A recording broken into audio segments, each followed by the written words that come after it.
दोस्तों, मैं Arif Khan crime exposure news room से।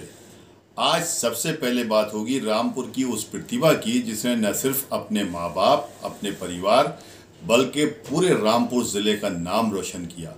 मैं बात कर रहा हूँ रामपुर के एक नौजवान पिरखर की, जिसने आईएएस की परीक्षा पास करके एक ऐसा रिकॉर्ड बनाया है जो अभी तक शायद किसी रामपुर के नौजवान लड़के ने नहीं बनाया होगा।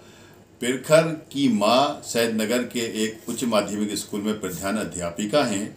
उनके बेटे पिरखर ने 29वीं रैंक पूरे भारतवर्ष में प्राप्त करके आईएएस की उपाधि प्राप्त की है, जो न सिर्फ उनके लिए, उनके परिवार के लिए, बल्कि पूरे रामपुर ज़िले के लिए फ़ख्र की बात है कि रामपुर का एक ऐसा नौजवान जिसने सबसे बड़ी हिंदुस्तान की प्रशासकीय डिग्री प्राप्त की है। इसलिए उसको हम अपने तरफ से मुबारकबाद देते हैं।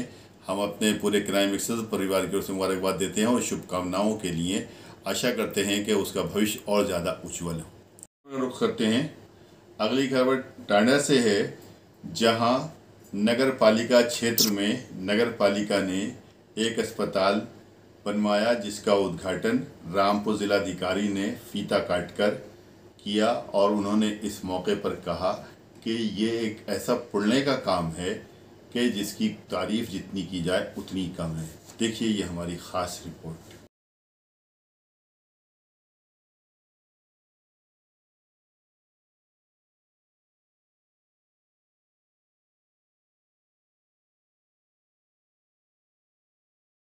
हॉस्पिटल के रूप में तब्दील कर दिया और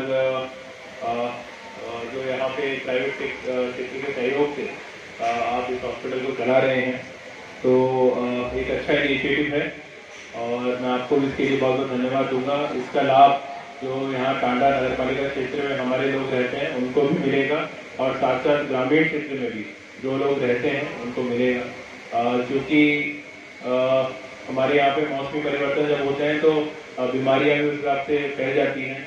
और आप देख रहे होंगे कि प्रदेश में कुछ जिलों में, बाकी पूरे देश में भी क्योंकि मौसम परिवर्तन है, सर्दियों की तरफ हम लोग जा रहे हैं, तो डेंगू, मलेरिया, बहुत सारी ऐसी मौसमी बीमारियाँ होती हैं जो हर बार फैल जाती हैं और उसको रोकने के लिए, उपचार करने के लिए विकेंद्रीकृत स्तर पर बहुत सारे छोटे छोटे अगर हॉस्पिटल होंगे तो लोगों को अच्छा लाभ मिलेगा और अच्छी सुविधाएं अगर स्थानीय स्तर पर मिल जाएंगी।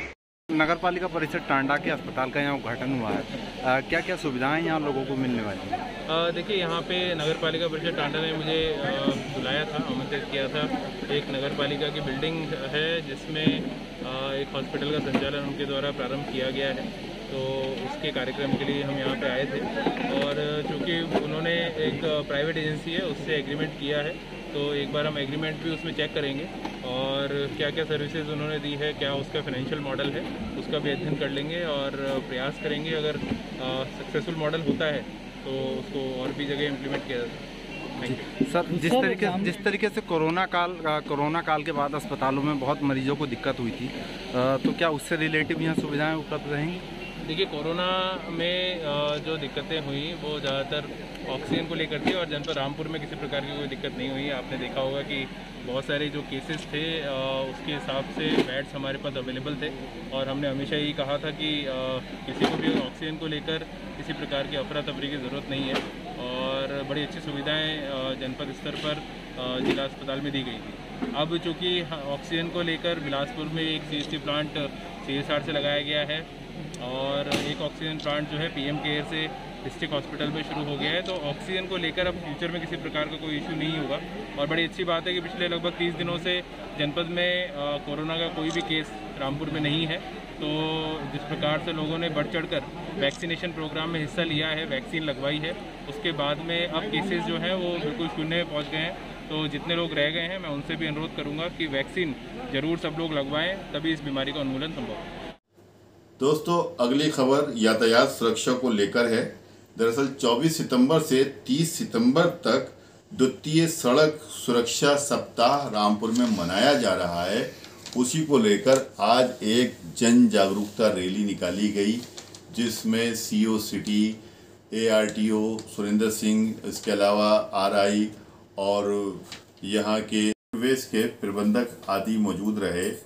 इस रैली का उद्देश्य इस रैली का उद्देश्य लोगों में जागरूकता पैदा करना है, यातायात के प्रति जागरूकता पैदा करना है, ताकि वो हेलमेट लगा के निकलें, सीट बेल्ट बांध कर निकलें और सुरक्षित ड्राइविंग करें, वो खुद भी सुरक्षित रहें और दूसरों को भी सुरक्षित रखें। क्योंकि देखा गया है कि इतना सिखाने और समझाने के बाद भी लोग बाज नहीं आते हैं, उल्टी सीधी ड्राइविंग करते हैं, खुद को भी ख़तरे में डालते हैं और दूसरों को भी ख़तरे डालते हैं। दोस्तों, शायद आपको मालूम होगा कि हिंदुस्तान में बीमारियों से मौतें तो कम होती हैं, लेकिन एक्सीडेंट से मौतें ज़्यादा होती हैं। इसलिए इन एक्सीडेंट से होने वाली मौतों को रोकना है और ये तभी रुकेंगी जब आम जनता के अंदर अवेयरनेस आए, उनके अंदर जागरूकता आए और वो ड्राइविंग के नियमों को समझें और उनका पालन करें। दोस्तों, क्राइम एक्सपोजर न्यूज़ ग्रुप का संपादक मैं आरिफ खान हमेशा इसी प्रकार की खबरें लेकर आपके सामने आता हूँ।